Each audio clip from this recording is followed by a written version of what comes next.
Bonjour tout le monde, voilà, j'ai sorti un texte difficile. Certains vont me détester pour ce que je vais enseigner aujourd'hui, mais c'est pas grave. Je suis pas là pour plaire aux gens, je suis là pour dire la vérité, le mieux que je peux.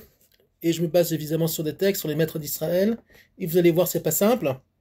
Nous sommes la paracha de Shlach, la paracha des Miraglim, qui est la faute la plus grave pratiquement de la Torah, même si sa source puise dans la faute du veau d'or, qui est un manque de, on va dire, de confiance, de bitachon, dans le maître du monde, puisque ils sont vite tombés dans le désespoir que Moshe ne redescendait pas du mont Sinaï, et ils sont retombés finalement dans le pragmatisme, puisque la faute du veau d'or, c'est la faute du veau d'or, c'est la faute du pragmatisme.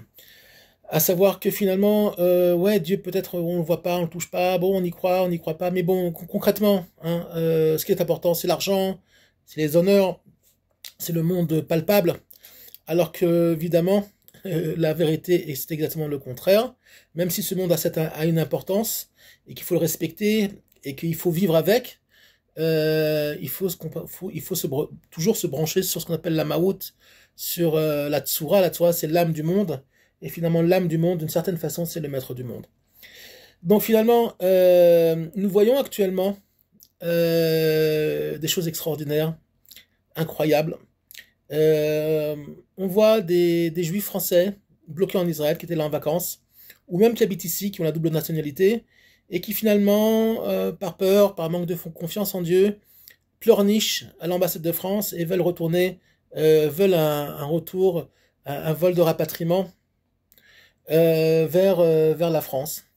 La France, ils l'ont oublié, la France qui n'a pas eu de problème pour vendre nos enfants lors du régime de Pétain, le régime de Vichy, okay, qui a vendu les enfants aux Allemands, les enfants juifs aux Allemands, alors que les Allemands n'avaient même pas demandé, okay, qui a trahi Israël plusieurs fois politiquement, le Quai d'Orsay on n'en parle même pas,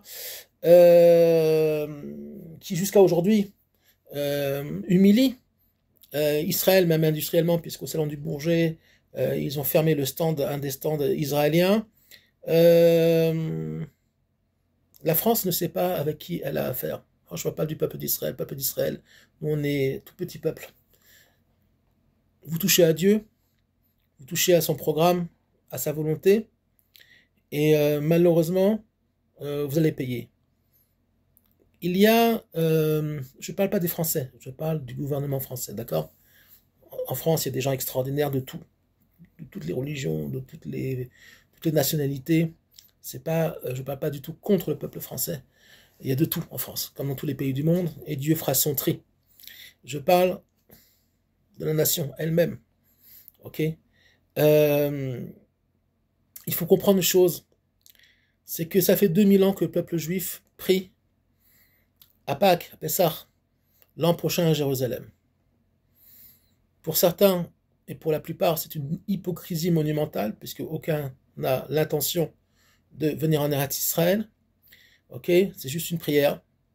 Mais finalement, ils préfèrent rester dans le confort de pays au pluriel, les États-Unis, la France, l'Angleterre, où finalement c'est peut-être moins risqué, effectivement, moins engagé, moins courageux. Et puis on regarde de loin les fous qui sont sortis d'Égypte, avec Moshe Rabbeinu, qui se battent depuis 48, qui envoient les enfants à l'armée, qui vivent dans des conditions parfois matérielles bien plus pénibles que en diaspora. Et quand tout sera fini, quand les idiots de service, je rigole, c'est cynique, les idiots de service finiront le travail, alors nous on viendra et on viendra saluer le Mashiach, on viendra au Beth Amikdash prier Dieu. Quelle hypocrisie, quel manque de courage. Quand les juifs séfarades ont eu l'occasion de partir des pays du Maghreb, la plupart sont partis en France, un peu en Angleterre, un peu aux États-Unis aussi. Mais, comme disait ma mère, dans l'esprit de l'époque, ceux qui allaient en Israël, c'était les pauvres. C'était ceux qui n'avaient rien à perdre. Ils ont préféré les lumières de la France. Finalement, ces lumières-là vont les brûler, ne vont pas les sauver. Ok, tous ceux qui ont pleurniché actuellement pour un sauvetage de rapatriement de la part du gouvernement français ont eu porte close, on leur a dit démerdez-vous. C'est très bien. C'est très bien. Ok, moi je suis pour. Démerdez-vous. D'accord? D'autres ressentent, ah, peut-être que, avec l'antisémitisme qui monte en Europe, peut-être qu'on envisagerait dans quelques années à la retraite de faire l'Alia. Malheureusement, les juifs séfarades ont fait la même faute que les juifs ashkénazes avant la Seconde Guerre mondiale. Grosse erreur qui a coûté extrêmement cher. Les juifs ashkénazes, j'en mets plein la figure à tout le monde, d'accord? Parce qu'il faut dire la vérité. Et pas venir pleurer maintenant pourquoi c'est comme ci, pourquoi c'est comme ça. Nous sommes fautifs pour tout. Les juifs ashkénazes, après la Shoah, sont retournés habiter en France, en Belgique, en Hollande, d'accord, en Italie. Ils ont oublié 6 millions de morts, 8 millions de morts. Beaucoup ont perdu de la famille. Et au lieu de voir, mais c'est pas un reproche que je fais, c'est, on va dire, c'est un constat psychologique très dur, que finalement, évidemment, après la Shoah et tous les affres de la Shoah, on s'est dit peut-être que finalement la France va être reconstruite, l'Europe va être reconstruite, on retrouvera un foyer chaleureux. Alors ça a été le cas pour quelques années, pour 50 ans, mais finalement on a vu que finalement l'antisémitisme en France n'était que caché dans un placard, mais la clé était déjà dans la serrure, que la serrure était déjà ouverte, il fallait un petit rien pour que tous les démons puissent ressortir. Et finalement, on retombe de nouveau dans ce cycle d'erreurs dont la source est la faute des explorateurs. La faute des explorateurs qui est un manque de confiance en Dieu.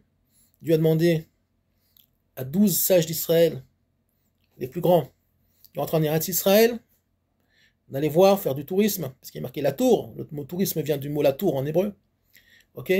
Pas de faire des commentaires, aller voir. Ils sont revenus, ils ont pleurniché, ah ça va être dur, on était des grands dans le désert, maintenant on va devenir des gens moins importants, ok?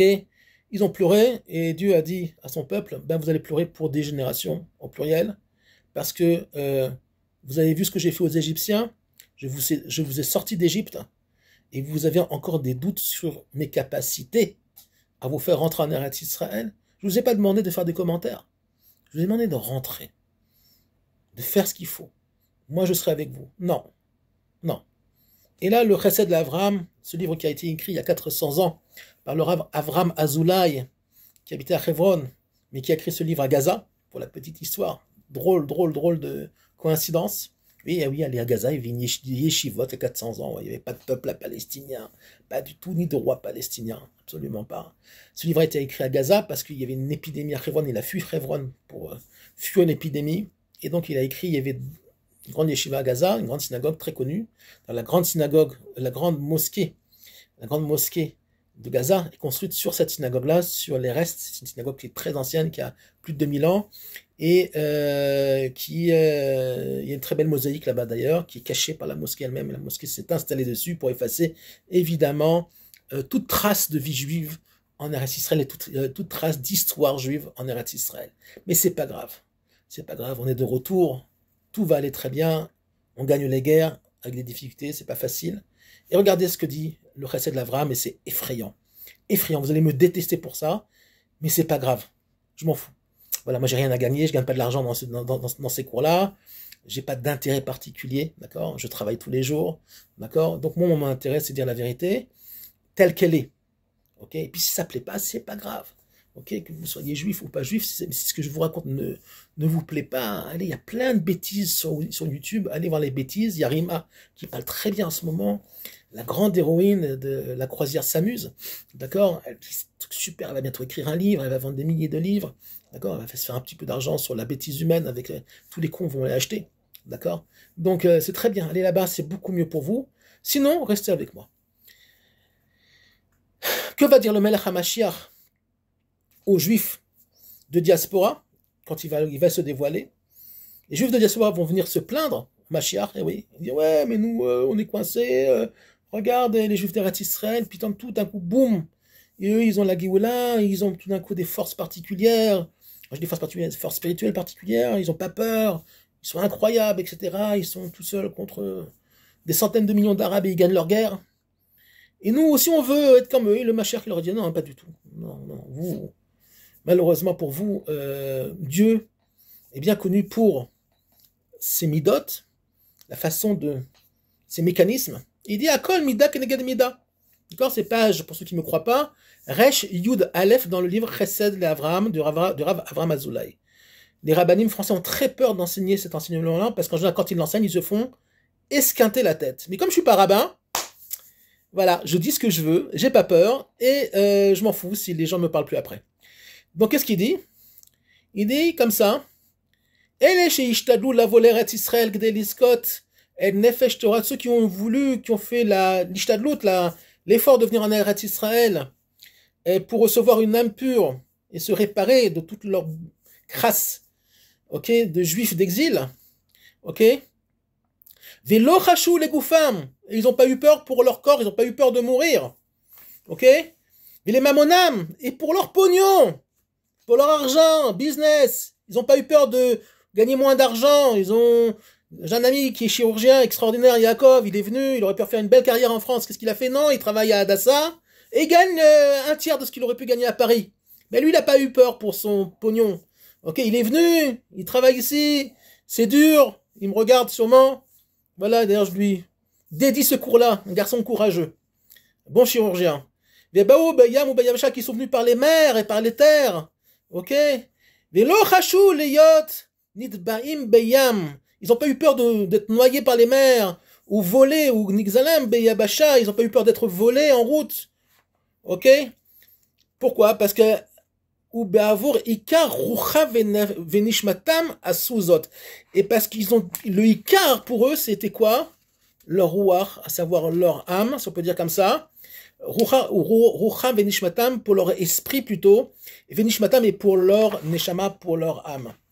Ok? Ils ont dit c'est plus important de pouvoir faire la Torah, puisqu'on ne peut pas faire la Torah en Chutz, on peut être que dans pratiquer le kung-fu, pratiquer les mitzvot, d'accord, mais faire la Torah, vivre la Torah, elle peut être faite qu'en Eretz Israël, puisqu'une grande partie des mitzvot ne peuvent pas être faites, d'accord, en diaspora.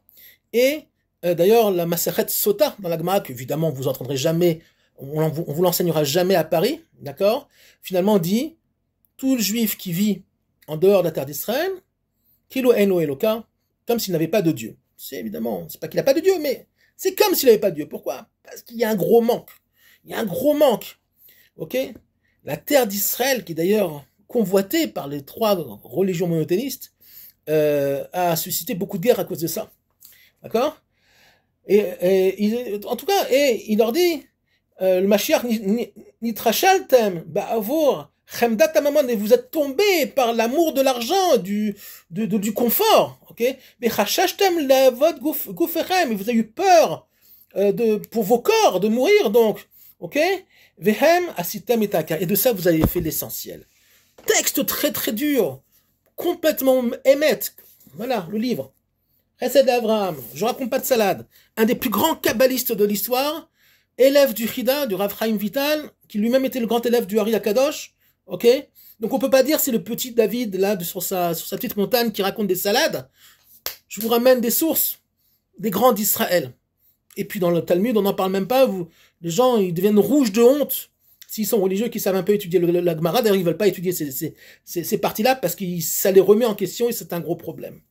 Donc finalement nous sommes actuellement dans le tikkun de la réparation de la faute des explorateurs.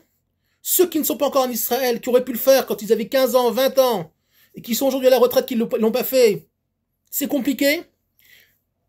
On est dans une forme d'impasse pour le moment. La diaspora sortira, je pense que les portes vont se rouvrir pour un moment, mais comment les Juifs vont arriver ici, à quatre pattes ou pas, apparemment oui. Mais c'est pas grave, vaut mieux ça qu'autre chose. Et il dit à la fin dans le livre que finalement vous avez aimé l'argent et le confort, et finalement vous aurez l'argent et le confort, mais vous n'aurez pas l'accès au monde spirituel supérieur. Il le dit. Les Juifs d'Eretz Israël qui auront donné d'eux-mêmes, qui n'auront pas eu peur de mourir, eux auront le mérite de se connecter au maître du monde, mais vous aurez aussi votre confort, un confort matériel en Eretz Israël, Amen Kiraton.